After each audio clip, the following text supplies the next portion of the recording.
Good morning, fifth grade. We're going to start a new text today. It's from the book Children of the Great Depression, and this chapter is called Okie Go Home. So before we start reading about what life was like during the Great Depression, I want you to turn in your notes to your quick write and think, what do you think life was like during the Great Depression? And why? So think back to the gallery walk we did. You can even look at the posters on the wall. Do not get out of your seat, but think about what life was like during the Great Depression. Write down 2 to 3 sentences. Press pause to write down your sentences and then play when you're ready to keep going. Our focus question for today is, how were farmers and sharecroppers affected during the Great Depression? And in your educating, you're just going to be focusing on farmers. We're going to talk more about sharecroppers in our parallel teaching. Before we get started, there are 3 pretty important words we need to think about. The first one is depression. That can be, a feeling of like extreme sadness, but in this case, when we're talking about the Great Depression, it's a long and severe recession in the economy or market. And a recession is when employment drops and people aren't making as much money as they were before. And that can lead to actual depression or extreme sadness. So the term Great Depression is kind of a play on words. It has more than one meaning. The second one is surplus. That's when there is something left over. So if I, made a lot of cookies and I brought them to the teachers and there was a surplus, that meant after all the teachers had eaten all the cookies they wanted, there were still cookies left over. So I had a surplus of cookies.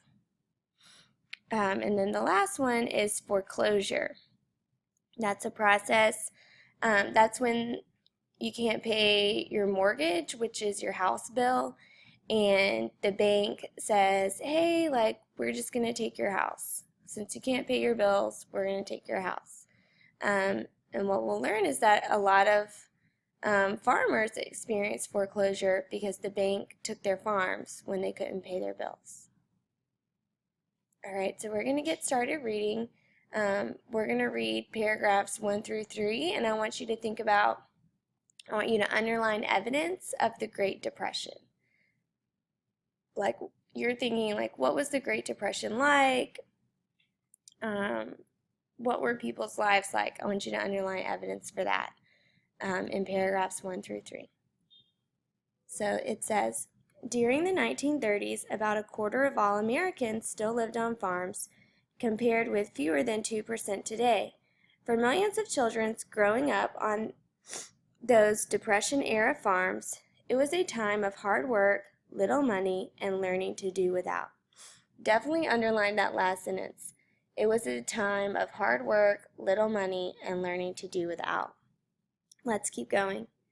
I have to get up every morning at 5 and milk 6 cows and carry in the water and cut the wood and then eat breakfast and go to school, a North Carolina farm boy wrote to Eleanor Roosevelt. At the time, she was the First Lady, so Eleanor Roosevelt was like Michelle Obama during the Great Depression.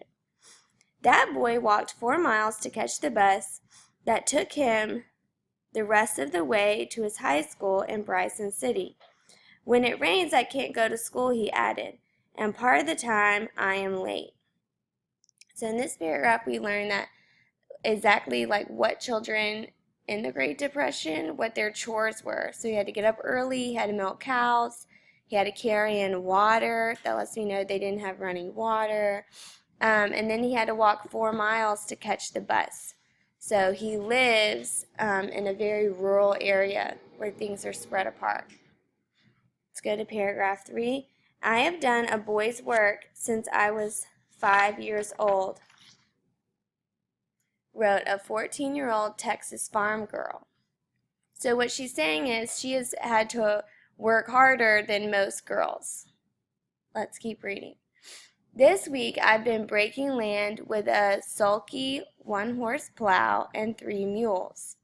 When I read how you, Mrs. Roosevelt, get $3,000 for each radio broadcast, I can't help but think how unjust the world is. And so what this girl is saying is like, I have to do really hard work for free, and Miss Roosevelt, you get paid a lot of money just for talking. And she thinks like that's unfair. All right, go back, look at the evidence that you've underlined, and I want you to think, what's the main idea of this section? Like, what do you think the author wanted to communicate to us? And so I'm thinking the author used first-hand accounts of children in the Great Depression to show us how difficult life was for children in the Great Depression. So the main idea, you could say the author used several first-hand accounts of children in the Great Depression to show how hard life was for people living, for farmers specifically, living in the Great Depression.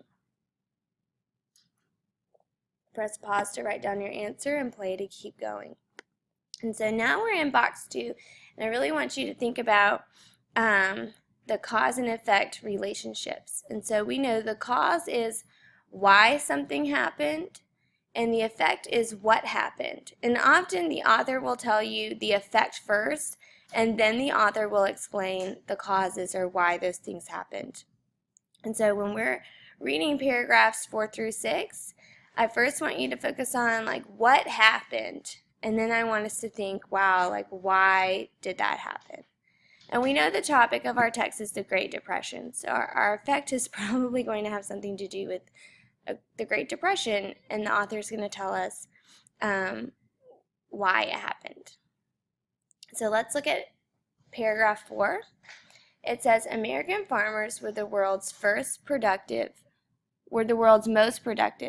yet they too experienced hard times during the Great Depression. Well, that's our effect, and you can go ahead and underline this sentence and label it effect. Farmers experienced hard times during the Great Depression. And we want to know why.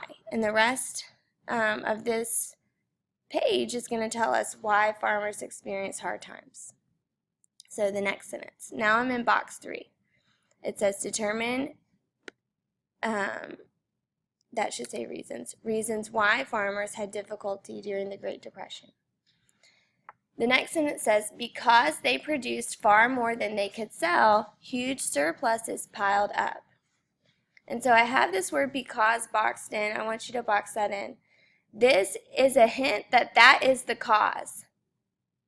They is the farmers. So because farmers produced more than they could sell, huge surpluses piled up. So in box 3, when we have cause and effect, for the cause, you need to just write the quotes. Because they produced far more than they could sell. That's what you write in the cause box. And the effect is, after the comma, huge surpluses piled up.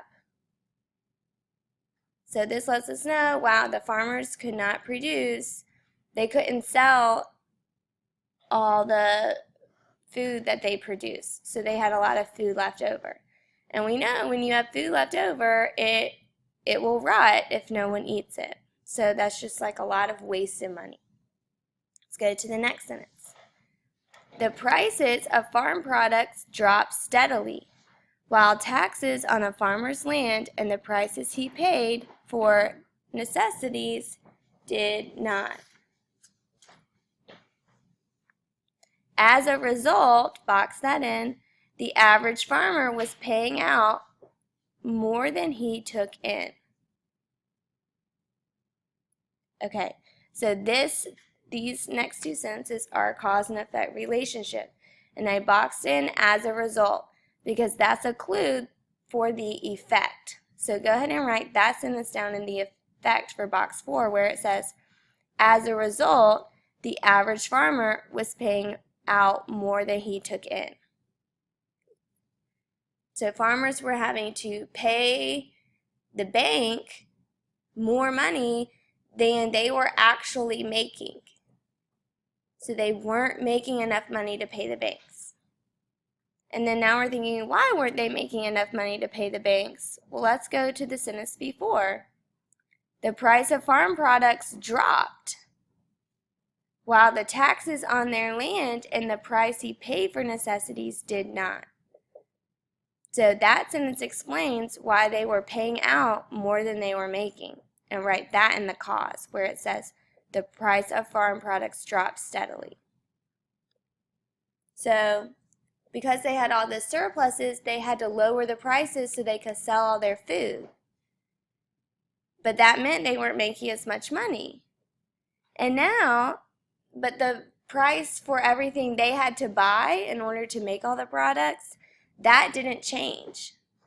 And so they were making some money, but they weren't making enough money to pay for their farm, to pay for their equipment, and their land.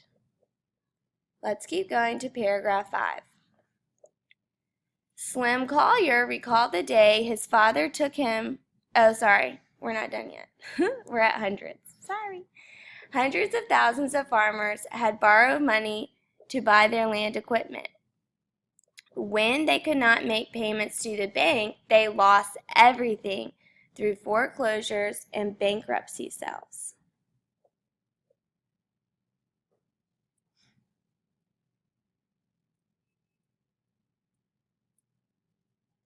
All right, so in this sentence, we're thinking, what happened?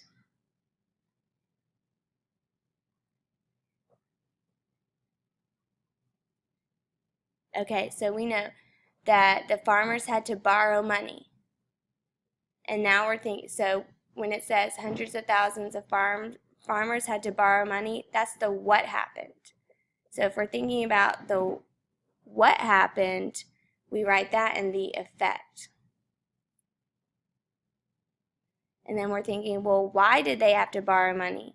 Look at the second half of the sentence. To buy their land and equipment. That's the cause. So we're breaking up this one sentence into a cause and effect relationship. The effect is hundreds of thousands of farmers had to borrow money. Why did they have to borrow money? The cause is because they needed to buy land and equipment. Press pause to write down your answer and play when you're ready for the last sentence. It says, when they couldn't make payments to the bank, they lost everything through foreclosures and bankruptcy sales. So the when is a clue for your cause. When they couldn't do this, this other thing happened. Or because they couldn't do this one thing, this other thing happened. So when they couldn't make payments to the bank, that's the cause. The farmers could not make payments to the bank. So what happened? They lost everything through foreclosures and bankruptcy sales. That's the effect. And when you're finished writing that down, I want you to write your paragraph. How were farmers affected during the Great Depression? And I would zoom in on paragraph number 4. So think about all of your effects, and then I want you to explain in your paragraph why those things happened to the farmers.